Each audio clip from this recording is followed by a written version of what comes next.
माननीय सभापति जी, जय भीम। महामहिम राष्ट्रपति जी के अभिभाषण पर धन्यवाद प्रस्ताव पर बोलने को आपने मुझे अवसर दिया, इसके लिए मैं आपका आभारी हूं। सभापति महोदय, सर्वप्रथम मैं बहुजन समाज में जन्मे सभी संतों, गुरुओं, महान पुरुषों को नमन करता हूं, जिनमें महात्मा ज्योतिबा फूले, डॉक्टर बाबा साहब अम्बेडकर और मान्यवर काशीराम साहब को मैं याद भी करता हूं आज के दिन पर। साथ साथ नगीना की महान जनता और भीम आर्मी और हमारी पार्टी आज़ाद समाज पार्टी काशीराम के साथियों का भी धन्यवाद करता हूं। इसके बाद अपने कुल गुरु जगत गुरु सदगुरु रविदास जी महाराज को भी मैं नमन करता हूं, जिन्होंने दुनिया को लगभग 600 साल पहले बेगमपुरा शहर के रूप में दुनिया का सबसे महान लोकतांत्रिक दर्शन दिया। अध्यक्ष महोदय, माननीय सभापति जी, 14 अगस्त 1947 को ये देश अंग्रेजों के अधीन था। 15 अगस्त 1947 को हम लोग आज़ाद हुए। 16 अगस्त 1947 को देश आज़ादी में था, लेकिन धन धरती राजपाट में बंटवारा नहीं हुआ। जो साधन संसाधन थे उनमें बंटवारा सही रूप से न होने के कारण एक बहुत बड़ी आबादी सुविधाओं से वंचित और सम्मान से वंचित रह गई। उनको सम्मान देने के लिए और अंतिम व्यक्ति तक सुविधाएं पहुंचे, इसके लिए लोकतंत्र की व्यवस्था हुई। लेकिन आज़ादी के 70 साल बाद भी हम कहाँ खड़े हैं, इस पर ये चिंता का विषय है। मैं मानता हूं कि सामाजिक न्याय तभी होगा माननीय सभापति जी, जब जातीय जनगणना पूरी होगी और जातीय जनगणना कराई जाएगी और साथ साथ संख्या के आधार पर आरक्षण जो है वंचित वर्गों का बढ़ाया जाएगा। उसके साथ साथ जब राष्ट्रपति जी अभिभाषण पर बात रख रही थी तो उन्होंने शहरी और ग्रामीण क्षेत्रों के विकास की बात कही और ये भी कहा कि दुनिया में सबसे उत्तम शहर हमारे यहाँ बने। लेकिन माननीय सभापति जी, 70% आबादी तो गांव में निवास करती है, तो गांव की आबादी के बारे में भी सोचना होगा कि उनका जीवन कैसे बदले।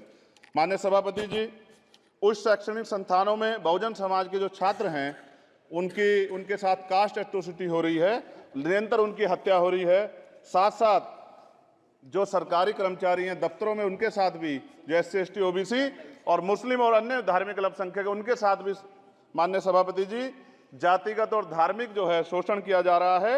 इसलिए मेरी मांग भी है कि पुरानी पेंशन को भी अध्यक्ष जी बहाल किया जाए। जो कर्मचारी देश की सेवा में लगे हैं उनका भी सम्मान होना चाहिए। साथ साथ सभापति जी, भाजपा ने चुनावी लाभ के लिए सबका साथ सबका विकास के नारे दिए जो खोखले हैं, क्योंकि 10 साल में दलित, पिछड़े, आदिवासी, मुस्लिम और अन्य धार्मिक अल्पसंख्यक के जो अत्याचार हुए हैं वो किससे छिपे हुए नहीं हैं। ये गलत है, ये बंद होना चाहिए। सभापति महोदय जी, महामहिम राष्ट्रपति जी के अभिभाषण में निजी क्षेत्रों में SC ST OBC को रिजर्वेशन देने का कोई उल्लेख नहीं हुआ है, जो कि आज चर्चा का विषय, क्योंकि 98% प्राइवेट सेक्टर है, 2% सरकारी सेक्टर है, तो 98% प्राइवेट सेक्टर में भी हमारी हिस्सेदारी की बात होनी चाहिए। माननीय सभापति जी, आशा कार्यकर्ताओं, आंगनबाड़ी वर्करों, भोजन माताओं के वेतन वृद्धि पे भी कोई उल्लेख नहीं हुआ है, वो भी अभी नंगे, उन पर भी सोचना पड़ेगा। माननीय सभापति जी, जिस क्षेत्र से मैं चुन के आऊँ नगीना से, वो बहुत पिछड़ा क्षेत्र है। उस क्षेत्र में कोई विशेष आर्थिक पैकेज नहीं दिया गया, रोजगार की सेवाएं नहीं है, नौजवान पलायन करता है। IIT, IIM, एम्स, केंद्रीय विद्यालय आदि शिक्षा में और चिकित्सा संस्थानों की स्थापना होनी चाहिए, जो कि नहीं है। और माननीय सभापति जी, मानसून सत्र आ गया है, मेरा क्षेत्र बाढ़ से बहुत प्रभावित है, इसलिए मैं आपसे आग्रह करूंगा कि वहां के लोगों को बाढ़ से निजात दिलाई जाए। माननीय सभापति जी, चीन हमें आंख दिखा रहा है और लगातार हमारे देश की सीमाओं में घुसपैठ कर रहा है, इसलिए अग्निवीर योजना को हटाकर पुनः सेना भर्ती शुरू की जाए और साथ साथ भारत की सबसे प्राचीन व बहादुर रेजिमेंट में से एक चमार रेजिमेंट को पुनः बहाल करा जाए, ऐसा भी मेरा आपसे आग्रह है।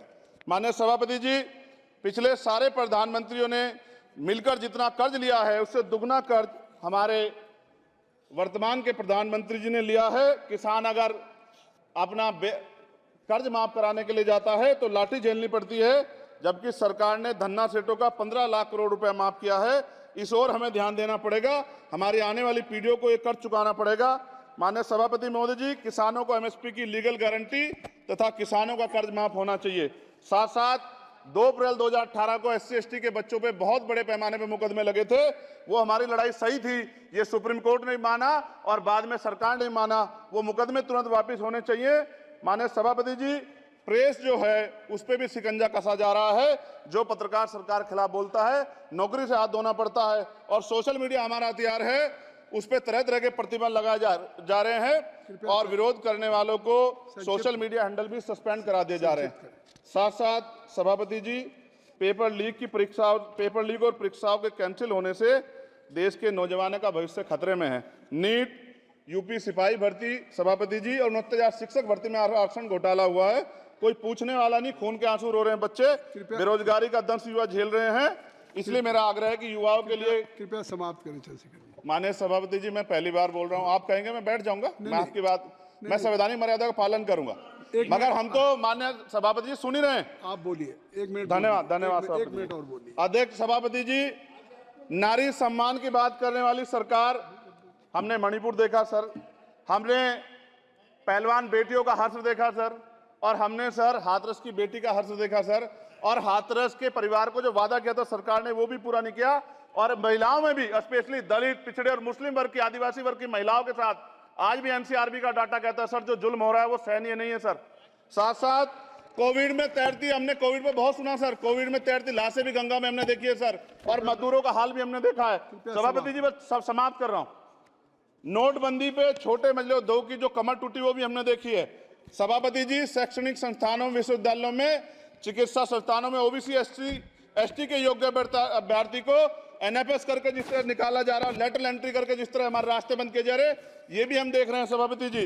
साथ साथ मेरा ये कहना है सर, ये सबका इशू है कि प्राइवेट कर्मचारी सर और सरकारी भी कई जगह पे 8 से ज्यादा घंटों से काम करते हैं और उनको जो सर उचित वेतन भी नहीं मिलता, तो न्यूनतम वेतन 20,000 रुपए तय हो और 24 घंटे की ड्यूटी। उदाहरण के तौर पे यूपी पुलिस सर बहुत पूरा काम करते हैं वो लोग, वो राज्य के विषय हैं। आप सर मैं आपके राज्य सरकार के लिए भी आपके संज्ञान में डाल रहा हूँ विषय सर। पुलिस सब जगह है सर, लेकिन सवाल ये है सर, बहुत पसीना बातें हैं, 8 घंटे की ड्यूटी और वेतन विसंगति, वोटर स्कीम से उनको जो बाहर किया जाए।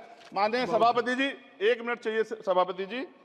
राष्ट्रपति जी ने धर्म के बारे में बात की थी, राम मंदिर से पहले हमारे गुरुघर तुगलकाबाद का फैसला आया था राष्ट्रपति जी, वो सभापति जी अभी तक दिल्ली में स्थित सदगुरु रविदास जी महाराज का गुरुघर नहीं बना। साथ साथ सभापति जी, अपनी बात को खत्म करते हुए मैं आपसे कहना चाहता हूं कि जितना देश दूसरों का है सर, इतना हमारा भी है। हम मरने के लिए पैदा नहीं हुए, जो चाहता है हमारी हत्या कर देता है। मूछें रखने पे, घोड़ी पे बैठने पे, मटकी छूने पे हमारी हत्या हो रही है। क्या बदला है सर 70 साल बाद भी? दलित, पिछड़े, मुसलमानों पे हिंसा नहीं रुक रही है सर। मेरा आपसे संरक्षण के साथ ये आग्रह है कि इन घटनाओं को रोका जाए और देश किसी की बपोती नहीं है, देश संविधान से चलता है सर और संविधान से चलेगा। संविधान छेड़खानी बर्दाश्त नहीं की जाएगी सर। धन्यवाद।